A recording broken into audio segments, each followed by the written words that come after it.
The message flashed across my phone just as my son raised his glass to toast me. Leave now. Don't say anything to your son. My hand froze around the fork. The laughter at that table felt hollow, like actors repeating lines they didn't believe. Across the candlelight, my daughter-in-law's smile stretched too wide, perfect, practiced, poisonous. And in that instant, I knew this wasn't a dinner. It was a setup. Before I tell you how that single text saved my life, and destroyed theirs, please hit that like button, subscribe to Revenge Stories Journal, and comment where you're watching from.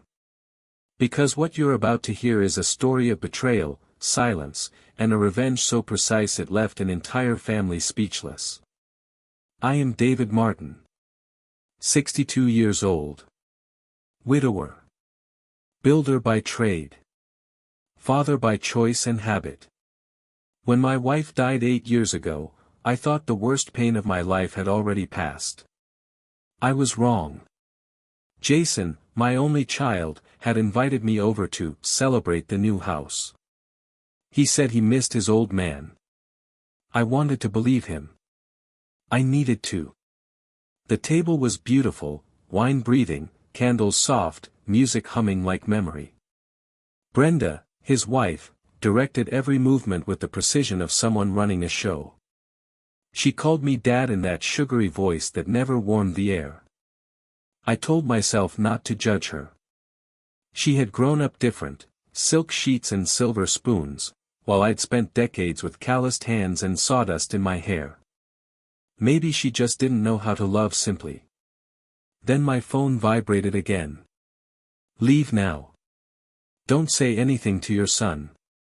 My chest tightened. My eyes lifted to Jason. He was laughing at something she said, but the laughter sounded rehearsed, empty. I excused myself, stepped outside, and dialed the number.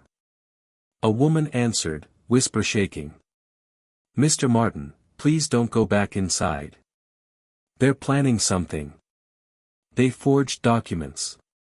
You're about to lose everything. Her name was Anne.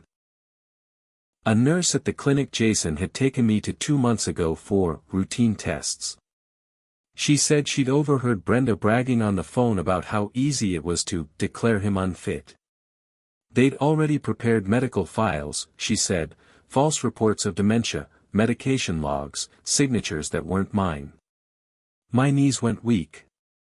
I stared through the window at my family laughing without me. And begged me to leave town for the night.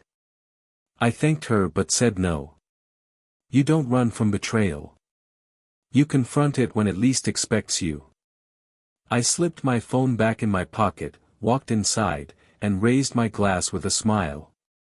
If they wanted a performance, I would give them the role of a lifetime. For weeks after that night, I became exactly who they wanted, the old fool. Forgetful. Grateful. Harmless. I let Brenda help with my mail. I let Jason take my spare keys. I even laughed when Brenda suggested she might help reorganize my finances. They believed it. They believed every pitiful act. Every evening I wrote notes to myself in tiny script, times, dates, phone calls, the exact words they used when they thought I wasn't listening. My house became an archive of deceit. One morning, while pretending to nap in my recliner, I heard Brenda whisper into her phone. He won't fight back. He's tired. He'll sign whatever we put in front of him. That whisper carried through the hallway like a knife through cloth. That night I called my oldest friend, James Whitaker. He had been the best man at my wedding, now a lawyer with the calm patience of a man who has seen too many liars. When I told him everything, he didn't raise his voice. He said, "We won't shout, Dave. We'll expose." That became our creed. James moved quickly. He froze every account linked to my name, notified the registry that no document bearing my signature would be valid without in-person verification. He instructed the bank to flag every transfer above $100. Quiet precautions, invisible to those plotting behind my back. Meanwhile, I kept acting the fool. The hardest part was pretending to forget my wife's name when Brenda tested me with her cruel smiles. I watched her enjoy it, the power of watching me stumble over invented confusion. But each time she smirked, I remembered another reason to stay alive long enough to destroy her plan. 2 weeks later, she slipped. I returned from the market earlier than expected and found her in my study. My laptop glowed on the desk, open to a draft email, finalizing admission, David Martin. Attached was a scanned document, a neurologist's letter claiming progressive cognitive decline. My breath stopped. I read the signature line. It wasn't the doctor's. It was hers, shaped into the clumsy curves of a forgery. She turned when she heard the door. I smiled, pretending not to understand what I was seeing. "Just paying some bills for you, Dad," she said. I nodded and left the room. That night I copied everything onto a flash drive and mailed a duplicate to James. Then I poured myself a drink and stared at my reflection until dawn. I looked old. But not weak. The following week, they planned to have me admitted. I planned to host them for dinner. I cooked roast beef the way my wife used to, so tender it fell apart at the touch. The smell filled the house with ghosts of better years. They arrived at 7 sharp, smiling, rehearsed, perfectly certain they were about to win. We ate. We laughed. Jason said, "Dad, tomorrow's going to be good for you. You'll finally rest." "Rest," I repeated. "Yes, that's what I need." When dessert came, I stood slowly, raised my glass, and said, "A toast to honesty." Then I pressed play on my phone. Brenda's voice spilled out of the speaker, "He'll be in Silver Haven by Friday. The doctor's letter is ready. Jason will handle the assets." Jason's fork dropped. Brenda's face turned wax white. Before they could speak, the front door opened.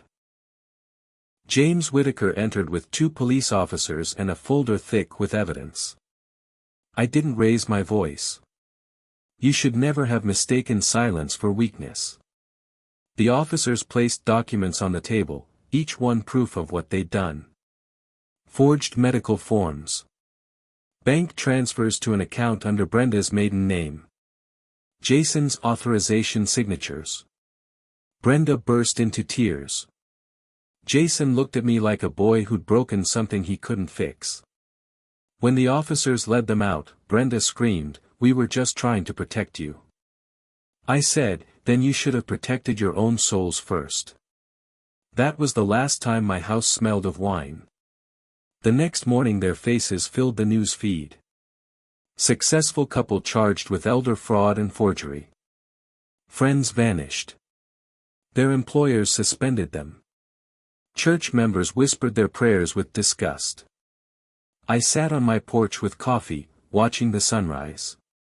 Peace, at last, tasted like bitter coffee and cool air. But peace doesn't erase pain. It sits beside it.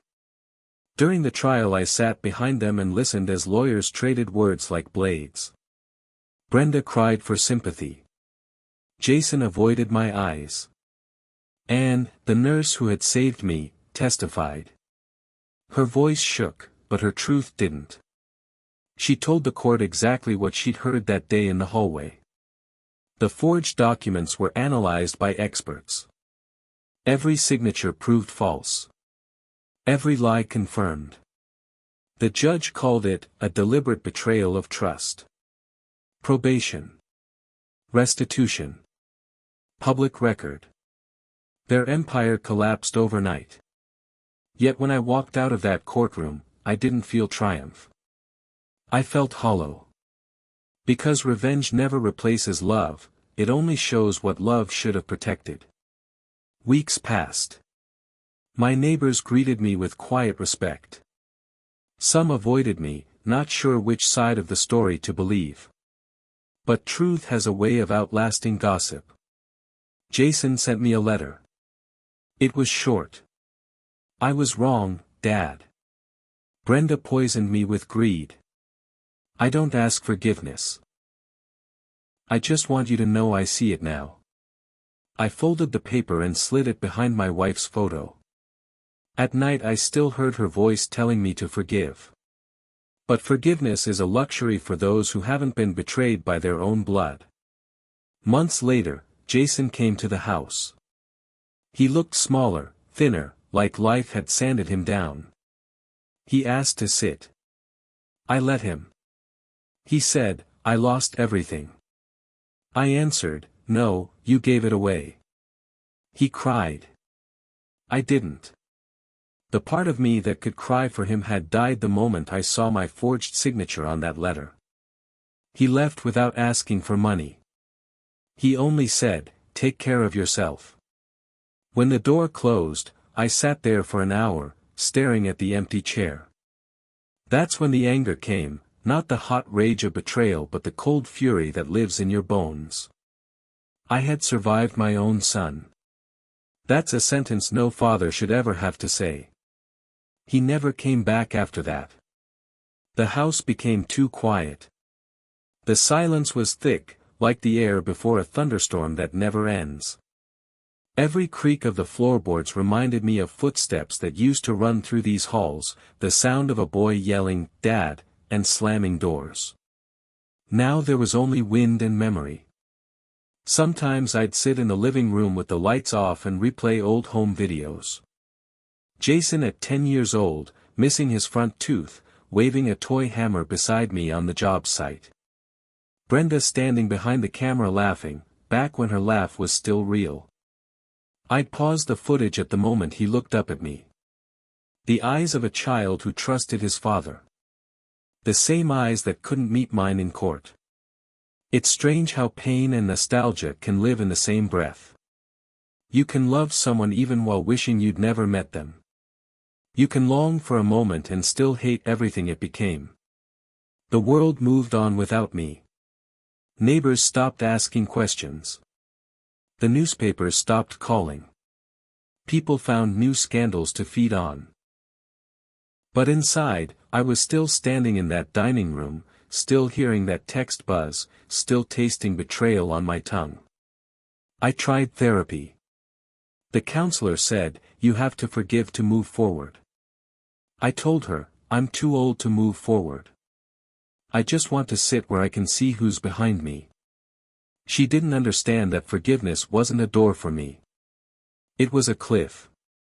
Step through it and I'd fall into nothing. At night I'd walk to the backyard, the one I built with my own hands.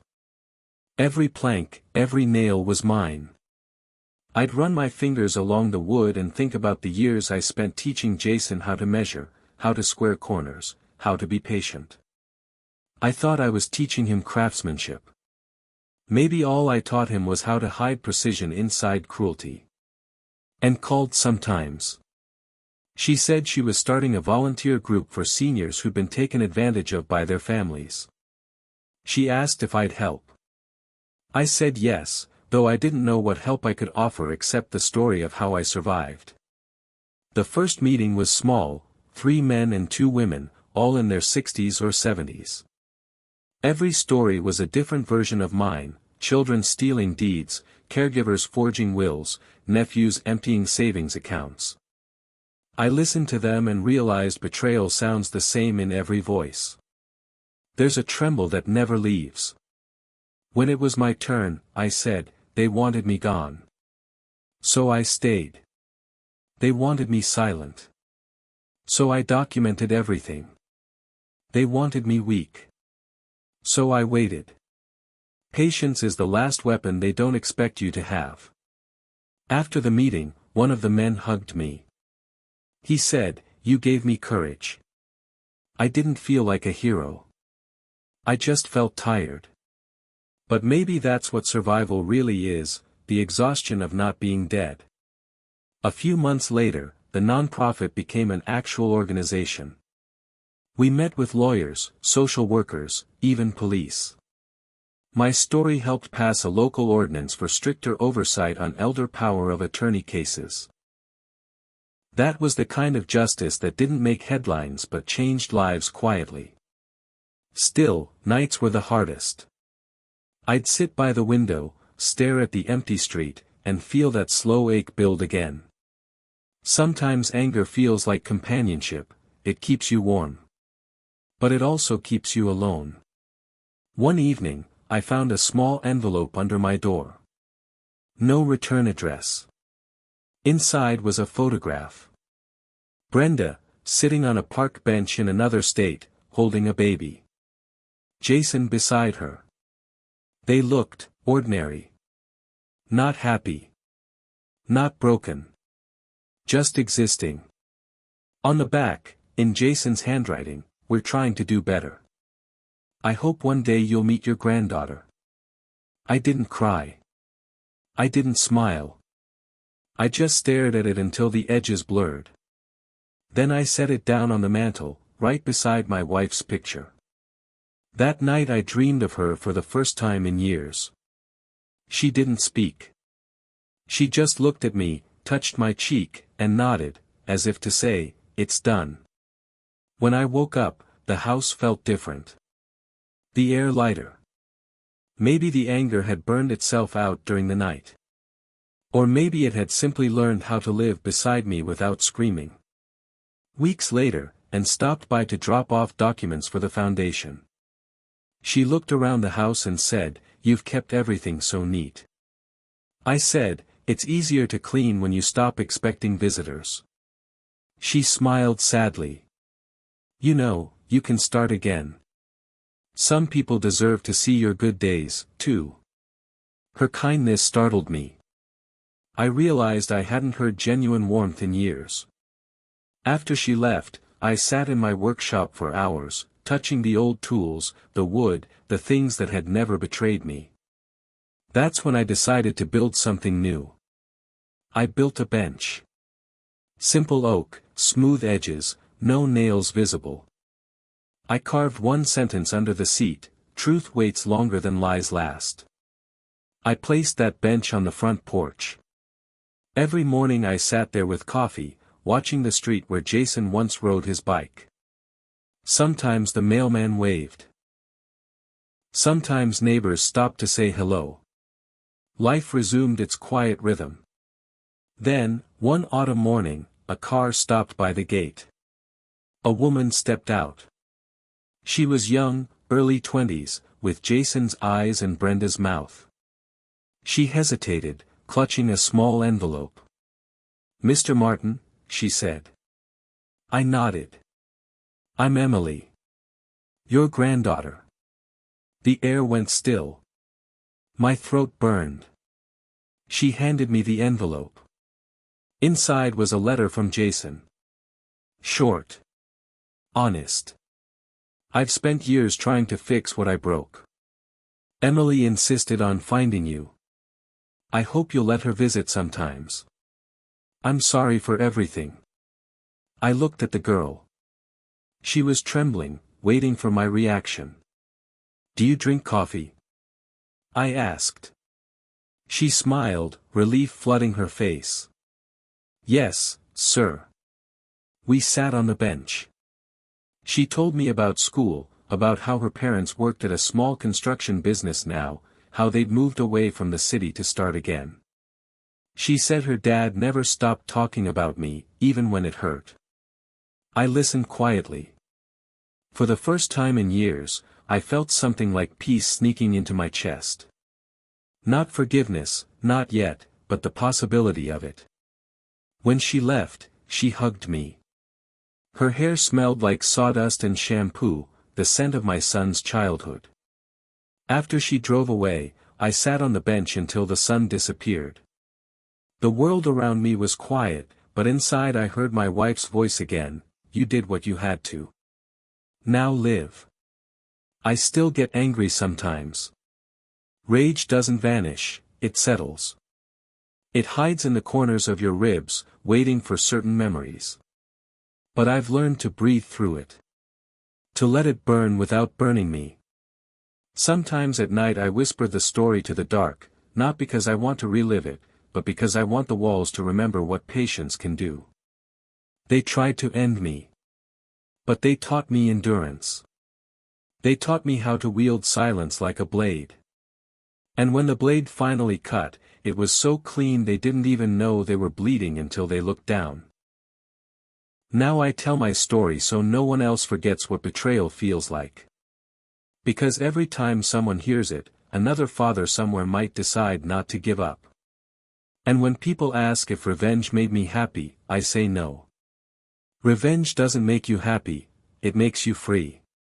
And freedom, after you've been chained by love and lies, is the closest thing to peace you'll ever get. So if you're watching this, remember, when your world turns against you, stay quiet, stay calm, and collect truth like a weapon. Because sometimes, silence is the loudest scream you'll ever need.